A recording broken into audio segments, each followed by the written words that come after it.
Habang abala na ang iba sa kanilang Christmas shopping, nag-abiso ang Food and Drug Administration sa publiko na kung bibili ng mga laruan, mainam na doon na sa mga lehitimong tindahan. May mga nagkalat pa rin daw kasing mga laruang may nakalalasong kemikal. May report si Tina Panganiban Perez. Wala nang mas excited pa sa pagsapit ng Pasko sa mga bata at marami sa kanila ang gustong makuhang regalo, laruan. Bola. Dal. Laruan po, ninja stuff. Laruan po. Robot. Robot. Mabenta ang mga laruan sa tindahan ni Rina Dandan. Sa kabila ng paulit-ulit na babala tungkol sa mga toxic toy o mga laruang may mga nakalalasong kemikal, di naman daw siya nababahala. Isa lang ang binibilan namin. Ano pong binibilan niya? Malaking tindahan? Oo. Hindi kami bumibili sa mga bangketa. Ang Food and Drug Administration, inabisuhan ng publiko na sa mga lehitimong toy establishment lang bumili ng mga laruan.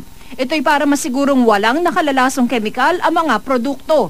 Aminado ang FDA na may mga laruang smuggled na nagkalat sa mga bangketa o inilalako na posibleng may mga toxic chemical.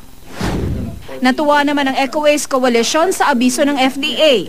Pero hindi raw porke binili sa malalaking toy store, ligtas na ang mga laruan. Dahil may mga nasuring laruan ng Eco-Waste na binili nito sa malalaking toy store na nagpositibo sa mga nakalalasong kemikal. Hindi lang talaga sa mga ambulant vendors matatagpuan itong mga chemicals. No? May mga ilang mga tindahan din na mga kilala na nakitaan din natin ng mga matataas na chemical.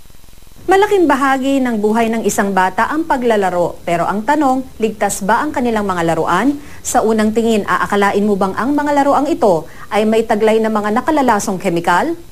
Ang mga laruang ito, na aabot sa 50, binili ng Eco-Waste sa Baclaran. Pero may 50 rin naman daw na mga laruang binili ng grupo sa Baclaran na negatibo naman daw sa mga nakalalasong kemikal.